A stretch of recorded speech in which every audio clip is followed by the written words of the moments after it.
Bugun davlat boshqaruvida inson kapitali islohotlarning eng asosiy harakatlantiruvchi kuchidir. Ya'ni qanday kadr tanlansa, davlat institutining samaradorligi ham shunga mos bo'ladi. Shuning uchun ham davlat sektoriga ishga qabul qilish jarayonlarini shaffof, xolis va raqobatga asoslangan holda tashkil etish islohotlar muvaffaqiyatining hal qiluvchi omili hisoblanadi. Germaniya xalqaro hamkorlik jamiyati tomonidan amalga oshirilayotgan samarali boshqaruv dasturi doirasida ana shunday muhim masalalarga bag'ishlangan xalqaro trening o'tkazildi. Unda vazirlik va idoralarning inson resurslarini boshqarishga mas'ul 35 nafar mutaxassis, shuningdek ommaviy axborot vositalari va fuqarolik jamiyati vakillari ishtirok etdi. Ko'p mamlakatlar tajribasida davlat xizmatlariga kadr tanlashda uchraydigan asosiy muammolar quyidagicha: manfaatlar to'qnashuvi, tanish-bilishchilik orqali ishga qabul qilish xavfi, baholash mezonlarining noaniqligi, kadrlarni tanlashda subyektivlik, jamoatchilik uchun yetarli ochiqlikning yo'qligi. Bu holatlar nafaqat kadrlar sifatini pasaytiradi, balki jamiyatda davlatga nisbatan ishonchni ham zaiflashtiradi. Shu jihatdan treningning ahamiyati kadrlar siyosatida institutsional mexanizmlarni mustahkamlashda namoyon bo'ladi. Treningda Germaniyadan taklif etilgan ekspert xodimlarni ishga qabul qilish jarayonida etik me'yorlar, diskriminatsiyadan xoli tartiblar, manfaatlar to'qnashuvini oldini olish va compliance tizimini joriy etishning amaliy jihatlarini taqdim etdi. Uning fikricha, agar ishga qabul qilish jarayonining o'zi adolatli bo'lmasa, u holda keyingi barcha boshqaruv qarorlari ham zaif bo'ladi. Davlat xizmatida xolislik institutsional barqarorlik garovidir.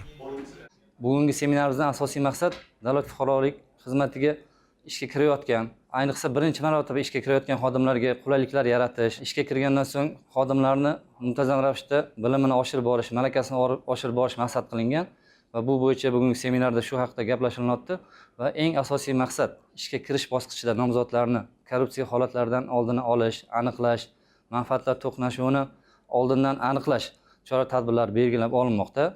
O'ylaymizki, bugungi olayotgan bilimlarimiz har bir seminarda o'tirgan tashkilot rahbarlari, inson resurslarini rivojlantirish va boshqarish xodimlari uchun amaliyotda qo'llashadi va bu o'zini albatta natijadorlikka erishishga o'z hissasini qo'shadi.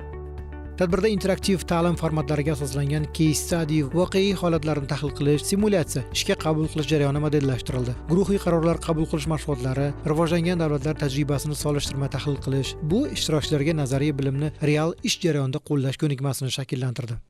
Als Experte aus Deutschland hier.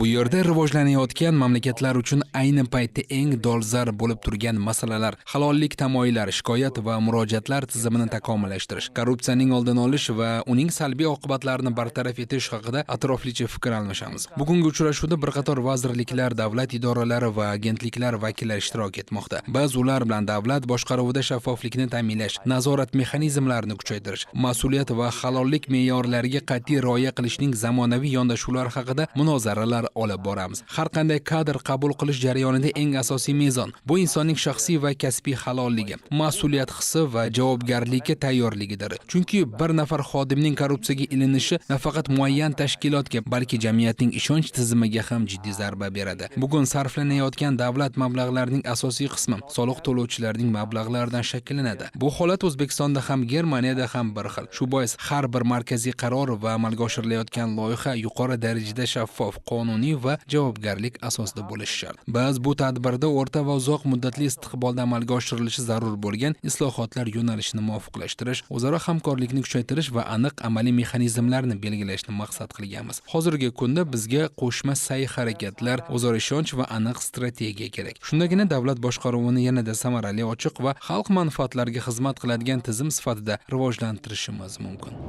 Trening samarali boshqaruv dasturining inson resurslarini boshqarish sohasidagi salohiyatini kuchaytirishga qaratilgan muhim bosqichlardan biri. Uning strategik ahamiyati quyida namoyon bo'ladi. Shaffof kadrlar siyosati davlatga ishonchni oshiradi. Adolatli tanlov mexanizmi professional kadrlarni jalb qiladi. Compliance madaniyati korrupsiyaning oldini oladi. Inson kapitaliga investitsiya islohotlarning uzoq muddatli natijasini belgilaydi.